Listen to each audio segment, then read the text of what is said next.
This is the cover of Why My Love Life Sucks, Book 1 in the Legend of Gilbert the Fixer. And this is the story's hero, Gilbert Garfinkel. The drawing isn't in the book. I sometimes like to draw my characters so I can look at them when I write about them. Gilbert has a three-part method for fixing things. Number 1, take it apart. Number 2, figure it out.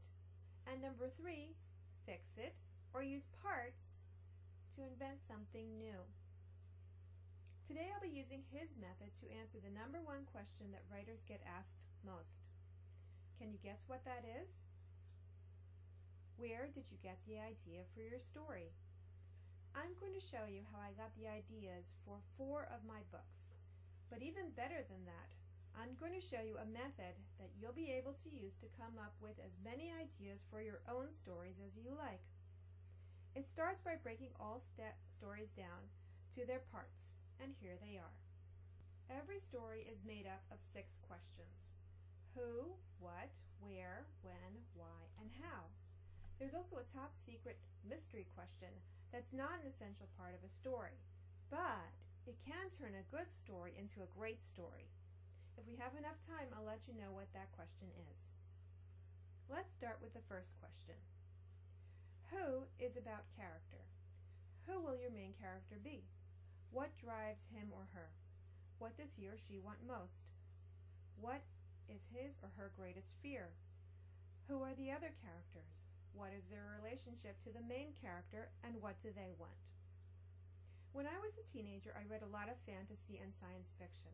I loved The Hobbit, The Last Unicorn, The Lord of the Rings, books by Ursula Le Guin, and so on. These stories were magical. They transported me to other worlds. I knew I couldn't be the only one who felt that way about stories. I wanted to read a book about a girl like me who understood the magic of stories. I wanted to be able to find myself in a book. Shouldn't we all be able to do that?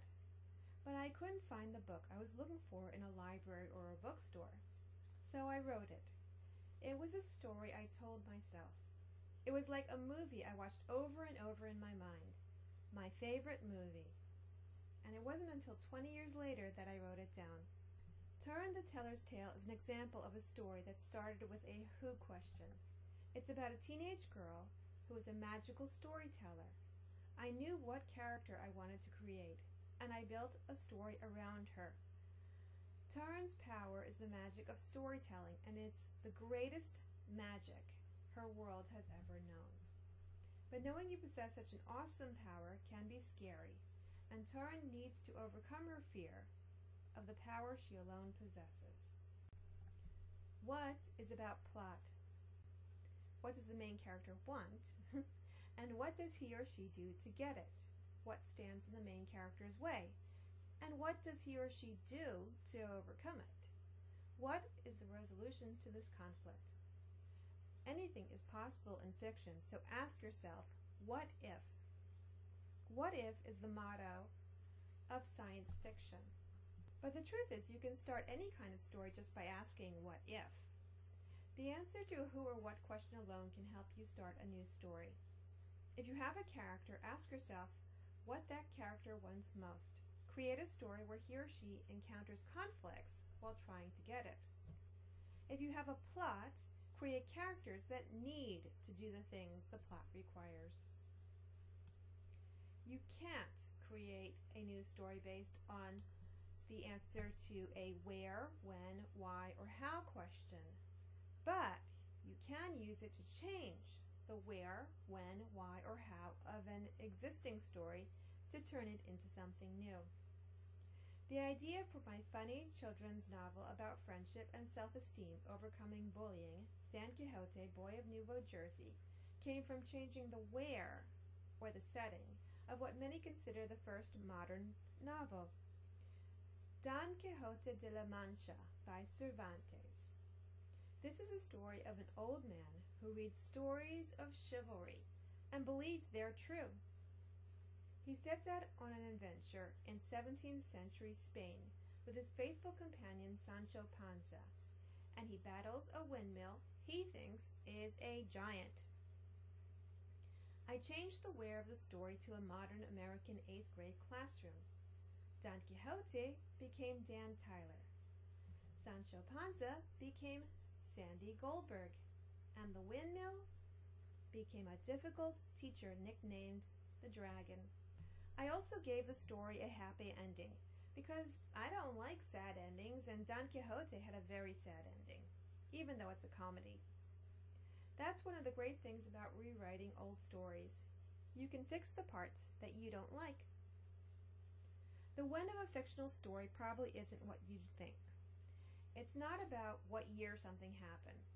The year something happened is a part of the where, the setting.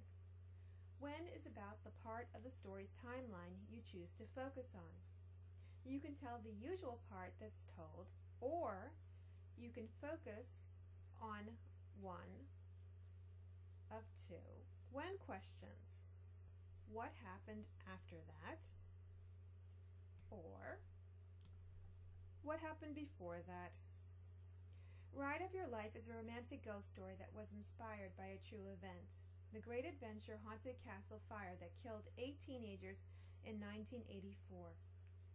Great Adventure is an amusement park I had been to many times, and I was still a teenager myself when I heard about what had happened. It haunted me. After all, I could have been one of those teenagers. I wanted to give that tragedy a happy ending, but how can you when the story ends with 8 people dead? So I made the end of the fire something that happened 30 years before the start of Ride of Your Life. Tracy is a teenager who died in a similar fire. A teenage boy named Josh dies in an accident in the same amusement park at the start of the book. The two ghosts meet and fall in love.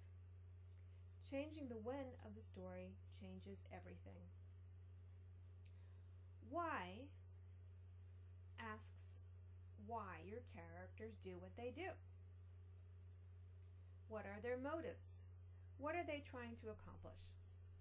Let's take the story of Little Mermaid as an example.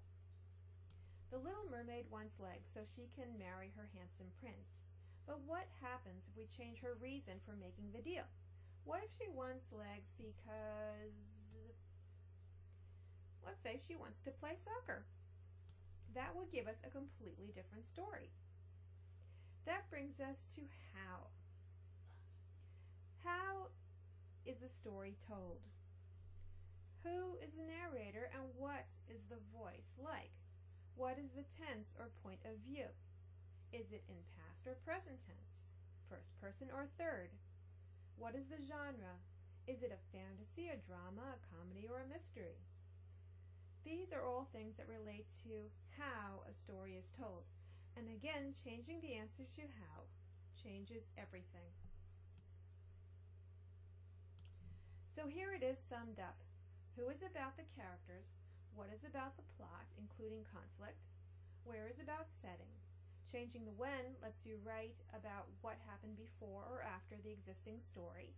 Why is about motives, and how is about how the story is told.